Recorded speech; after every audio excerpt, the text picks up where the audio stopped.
If your baby had colic or has colic, you have literally been through hell.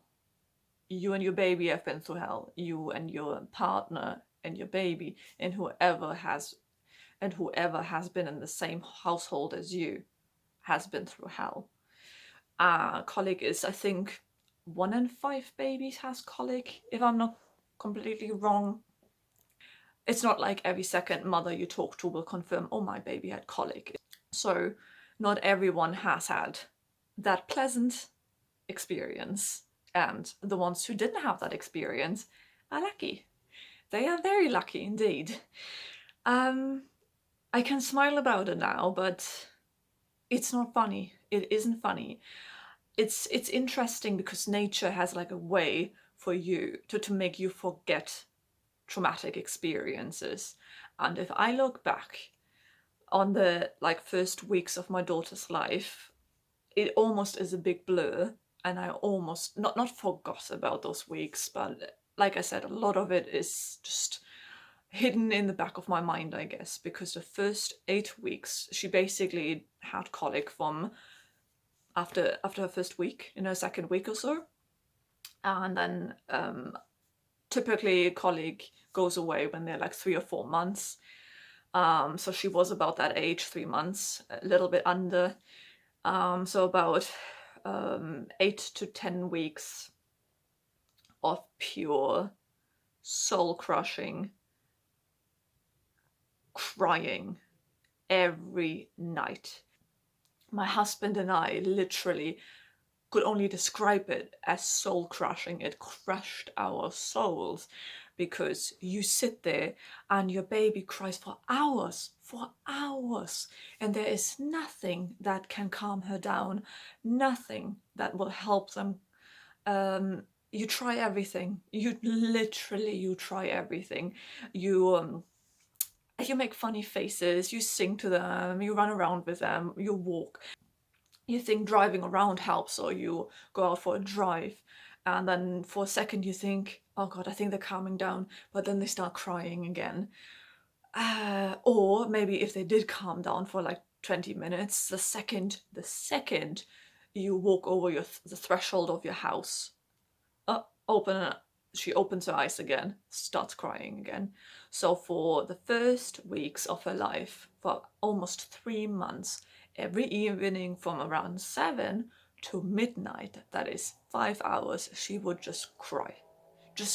And not just like a little bit of moaning or anything, like really piercing crying.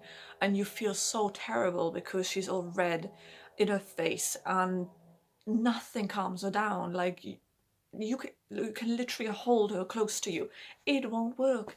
Maybe there's some cases out there where mums manage, or parents manage, to calm down their baby during a colic meltdown, but normally nothing helps. And then we talk to the health visitor, and the only thing you get to hear is that you have no control over it and you just have to get through it somehow, and it will get better. And unfortunately, at that point, I was frustrated because I thought, that's literally the only recommendation. That's the only thing you can tell me, that, oh, it will just get better. So you're like, every time we were like literally watching the time, my husband and I, when I was around 6, we thought, okay, it might start now, or at least by 7 p.m. it will happen. So we were dreading this time. Come 6 in the evening, we were dreading it. We were absolutely dreading it. And and just on clockwork, between 6, usually 7, it started. And sometimes we were lucky and she only cried for 3 hours instead of 5. What a relief. But it is such a horrible, sad, soul-crushing experience to watch your child just cry and cry, you know, that little baby, and you cannot do anything to calm them down, not anything to help them. I was so desperate. I went to the GP. I thought maybe something's wrong with her, and the GP said maybe she's allergic to milk, so maybe cut out milk. So I did that. Then went for a couple of weeks, no milk products, but hasn't changed. So we established it's not the milk. She's completely fine with that. So then I realized it's not milk allergy, because at least milk allergy I could change. I could stop her from crying by simply cutting out milk. But unfortunately, it wasn't it. So I knew it was colic. So at that point, I knew it was literally a waiting game. And every week that passed, we were closer to her getting rid of colic. And then at some point, it just happened. You literally, you have been through the ringer if you had a baby with colic. I think people who were lucky and had babies that didn't have colic, I think they don't understand. They don't understand what it feels like. And unfortunately, I was checking out videos. I was checking if I find other mums who have been going through the same issue, and the only thing I found really were videos on little tips to, you know, make it easier for the baby, to maybe distract them when they cry, to help them with colic. But that's the only thing I found. And first of all, these tips, I mean, they might help some babies, but generally the health visitor even said that sometimes just nothing helps, and you'll just have to, unfortunately, get through it. But so I didn't find anything on it. So I wasn't even, if I'm completely frank, before my daughter was born, I wasn't even really aware of colic. I mean, I knew it existed, and I heard some mums having had issues with that, and they were saying, oh, my baby cried just so much. But until you experience it, you don't understand how soul crushing that experience is. Every single evening after she finally passed out, really, because she was so exhausted from crying, my husband and I passed out, literally. But it's one of those subjects that doesn't, I feel like that doesn't get talked about much, doesn't come up much, maybe because there's just not, I mean, in 5 women, there's 4 who don't have a colic baby. And then there's a 5th one who does, and she might feel a little bit alone in that group. So if I went to meet other mums, and we were talking about our experiences, 4 of them would say, no, mine is fine. Mine doesn't, I mean, mine obviously cries because they're a baby. And then there would be me saying, well, mine cried for 5 hours straight every single night. And we were lucky when it was just 3 hours of crying and nothing would help. And then those mums wouldn't understand. Those mums would think, well, why couldn't you just calm them down? Can't you just rock them to sleep? Can't you just, you know, make them laugh or just distract them? You can't. I mean, you can try, and like I said, it's not impossible, but most of the time nothing helps. There's like brands that do certain colic drops or something, so you feed them colic drops, which is supposed to settle their stomach. Hasn't helped. For some people it might have, but for ours hasn't done anything. So we have tried everything. We haven't just, you know, sat back and relaxed and was like, well, it happens. We tried everything. But I mean, this isn't a message about, well, you can't win. This is a message about you're not alone. You're not alone in this. And even if you meet up with other mums and none of them had that issue, and even if you go into group chats and try to reach out and find other people like you who have colicky babies and realize there's not a lot of them out there, that's maybe not the case. I think a lot of them just haven't come forward, or just don't want to talk about it, or just like me, I honestly, for me, the first weeks are just such a blur. I barely even think about them anymore. All these other mums had those really special first weeks with their baby, you know, forming a bond, and it was so special because they were so tiny and so cute, and you were just in that little bubble, you know.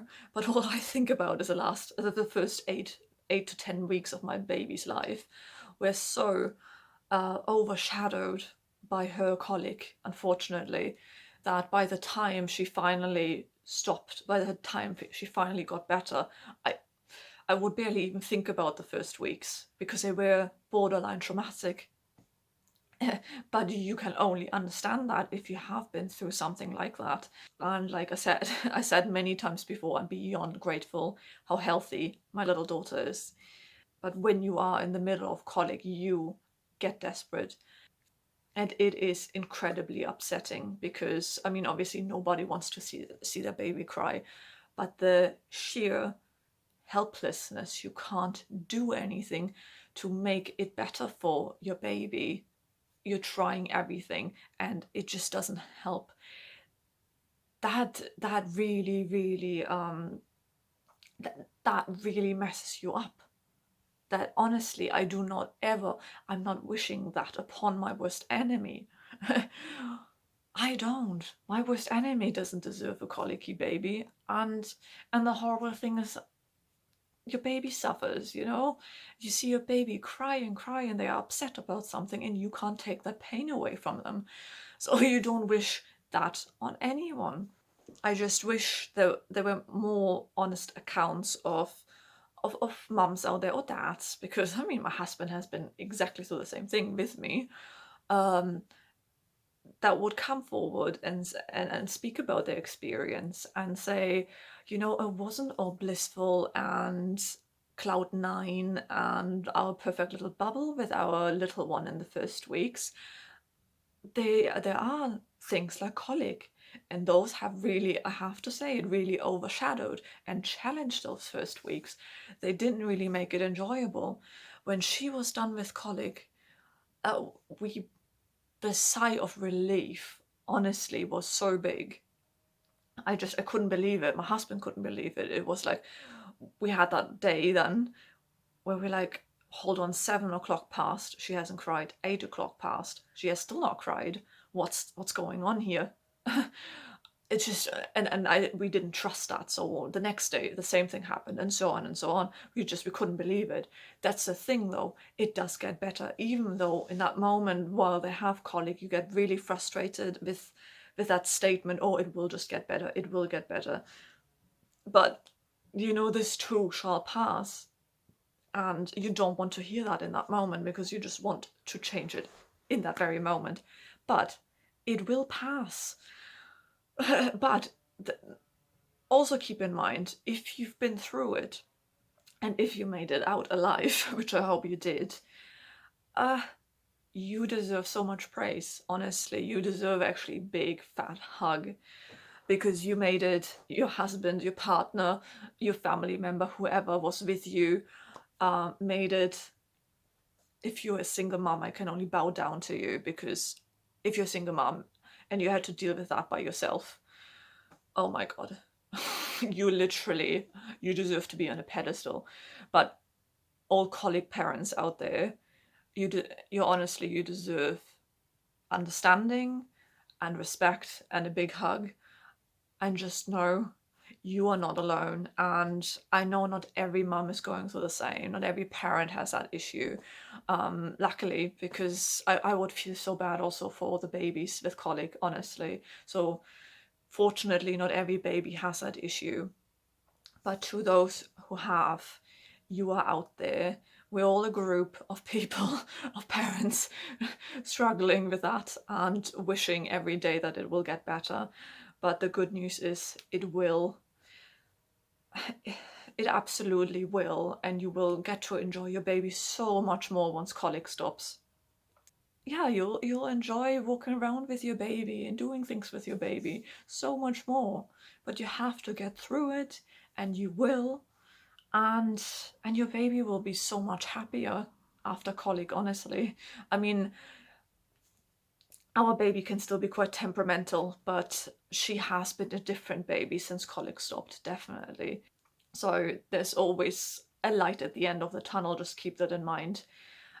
And especially just know you are not alone out there. And there's lots of women, lots of people out there going through the same experience with their babies. Just not enough people talk about it. They just, I guess, don't want to talk about it, don't feel like talking about it, or don't want to admit it because they don't want to admit problems. But they are there. At least 1 in 5, I think it is. So please, this too this too shall pass.